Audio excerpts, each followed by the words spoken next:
हफ्ते की शुरुआत ही गड़बड़ आ गई, क्या हो गया?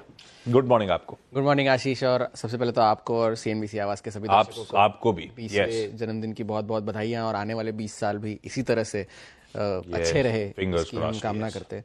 मगर आपने शायद मुन्ना भाई एमबीबीएस फिल्म तो देखी होगी, उसमें एक सीन है जहां पर संजय दत्त एक एक्सरे देख रहे हैं और वो कहते हैं कि जिस बात का डर था वही हुआ, और वही हुआ वॉल स्ट्रीट पर भी, कि डर इस बात का था कि अगर अनुमान से ज्यादा जो है वो जॉब्स डेटा आ गया तो क्या होगा। और हम पूरे पिछले हफ्ते ये बात कर रहे थे कि अगर अच्छा नंबर आया तो बाजार उसे नेगेटिवली ही परसीव करेगा, क्योंकि फेड के रेट कट के जो आंकड़े हैं वो अब पूरी तरह से बिगड़ जाएंगे। अब आना ये था, औसत अनुमान जो थे वो 1.5 लाख के थे, 1.55 तक के थे, मगर आए हैं 2.5 लाख। ऐसा भी नहीं थे कि 5,000 10,000 ज्यादा आए हैं, तो भी वो शायद कह सकते थे कि अनुमान मुताबिक ही है। मगर 1.5 के बदले अगर 2.5 लाख नंबर आया है, उस वजह से बाजार को एक बहुत नेगेटिव संकेत मिले।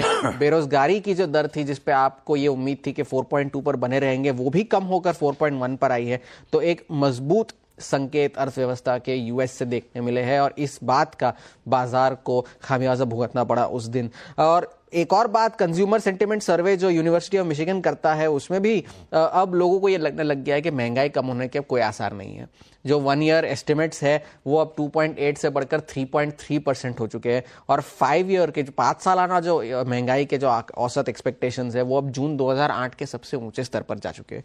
तो वो एक और नेगेटिव क्यों निकल कर आया कल शुक्रवार को बाजार से यूएस में। अब उसके बाद क्या, अब जनवरी में जो उम्मीद थी, जो थोड़ी बहुत भी उम्मीद थी कि ब्याज दरें कट सकती है, वो पूरी की पूरी खत्म हो चुकी है।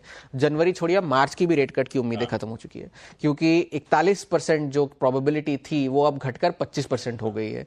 वो एक ही दिन में, एक डेटा आने के बाद। और नेगेटिव क्यूज आपको बता दूं, क्योंकि डॉलर इंडेक्स जो है वो एक इंट्राडे टेस्ट किया, उसने 110 का आंकड़ा टेस्ट किया, 109 पर अभी भी बना हुआ है। 10 ईयर की जो यील्ड है वो अब 4.8 के नजदीक आ चुकी है। 30 साल की यील्ड 5% क्रॉस कर चुकी है, और 10 साल की जो यील्ड है 5% पिछली बार अक्टूबर 2023 में गई थी, और उससे पहले जुलाई 2007 में गई थी। तो उससे पहले तो ऐसा कोई आंकड़ा है नहीं। मगर अब जो S&P 500 की जो अर्निंग्स यील्ड है वो अब 10 ईयर की यील्ड से 1% कम है, और ये 2002 के बाद पहली बार ऐसा हुआ है।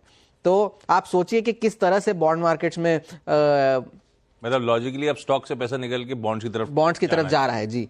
और जेनस हेंडरसन का भी कहना है कि अगर 5% हुई 10 ईयर तो नी जर्क सेलिंग तो आएगी, not that it is not come already, but और तो आनी और आएगी। मॉर्गन स्टैनली का कहना है कि आने वाले 6 महीने बाजार के लिए थोड़े से मुश्किल रहेंगे, ये अब सबका यही कहना है। और बॉन्ड्स में अब खरीदारी के मौके ढूंढने की सिटी ग्रुप अपने क्लाइंट्स को सलाह दे रहा है। और बाजार की तो बात आपने कर ही दी है। तीनों बेंचमार्क्स अब जो है 2025 के लिए नेगेटिव हो चुके हैं। पूरे हफ्ते दर हफ्ते देखे तो तीनों बेंचमार्क्स 2-2% की गिरावट के साथ तीनों ने कारोबार किया, और S&P 500 जो है अपने 100 DMA के बिल्कुल लाइन पर आकर बंद हुआ है। 5820 का जो 100 DMA उनका है 5827 पर जाकर बंद हुआ है, और इंट्राडे तो उससे नीचे ही गया था, मगर अब जो है वो 100 DMA का लेवल S&P 500 के लिए बहुत इंपॉर्टेंट है। ये पूरा हफ्ता एक बहुत ही डेटा हैवी हफ्ता है, क्योंकि महंगाई के आंकड़े अगर यहां आने हैं तो यूएस में भी आने हैं। बुधवार को CPI के आंकड़े आएंगे, कल मंगलवार को प्रोड्यूसर प्राइस इंडेक्स के आंकड़े आएंगे, और अर्निंग्स की शुरुआत अब वहां पर भी जोर शोर से होनी है, क्योंकि JP Morgan, Wells Fargo, city, इनके बुधवार को नतीजे आएंगे। Bank of America, Morgan Stanley के गुरुवार को। यूएस रिटेल सेल्स और इनिशियल जॉबलेस क्लेम्स तो आने ही है गुरुवार को, और शुक्रवार को जो है वो चीन के GDP के आंकड़े आएंगे। वहां से अब लगभग ये तय है कि घोषणा तो यही होगी कि 5% का जो हमारा टारगेट था वो हमने हासिल कर लिया है पूरे साल के लिए। तो इसे आप पिंच ऑफ सॉल्ट के साथ ही ले तो वही बेहतर होगा। और इंडस्ट्रियल प्रोडक्शन के आंकड़े आएंगे यूएस में, तो एक बहुत बड़ा डेटा हैवी हफ्ता है। और ये सारे जो बैंक्स है अब उन्होंने फेड के अपने रेट कट के अनुमान कम कर दिए हैं। हैंडओवर कमजोर है, डॉलर मजबूत है, तेल की कीमतों में उछाल है, तो पूरी तरह से संकेत जो है नेगेटिव है। बेहद खराब संकेत। 5% वो रिस्क फ्री यूएस ट्रेजरी में कमाएं और अपने हर हफ्ते 5% गंवाएं, तो पैसा आए कैसे हिंदुस्तान में? आए क्यों? पर वो जॉब्स रिपोर्ट ने सारे समीकरण बिगाड़ दिए। है अच्छी खबर कि यूएस का जॉब्स मार्केट स्ट्रांग है, वो इकोनॉमी मजबूत है, पर उससे हो क्या गया? जनवरी तो खैर रेट कट की एक्सपेक्टेशन थी नहीं, मार्च भी ऑलमोस्ट खत्म हो गई। यील्ड्स जंप कर गई यूएस में, डॉलर इंडेक्स इंच अप कर रहा है, ऊपर से क्रूड अपना सरदर्द लेके $81 के ऊपर है। खराब संकेत, सब खराब संकेत। और हम खड़े कहां हैं पता है आपको? हम महज पांच क्या, अगर मैं अगले मंडे का सेशन जोड़ लूं तो 6 कारोबारी सत्र दूर हैं ट्रंप साहब के इनॉग्रेशन से। 15 ट्रेडिंग सेशंस दूर है उस ऑल इंपॉर्टेंट यूनियन बजट से। बहुत इंपॉर्टेंट बड़े बड़े इवेंट्स खड़े। अच्छा, एक अच्छी खबर दे देता हूं, बस इतनी खराब खबरें हरमाद ने सुना दी। नवंबर का आईआईपी पिछले महीने अक्टूबर में था 3.7%।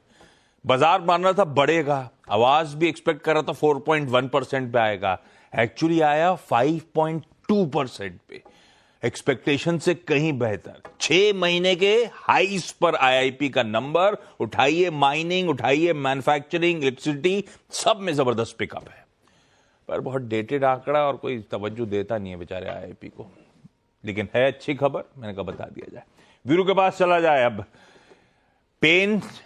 पेन के बीच में जो मूड बिगड़ा हुआ है, ऊपर से वीकेंड का हैंडओवर, सब गड़बड़ाता हुआ। ऐसे में वीरू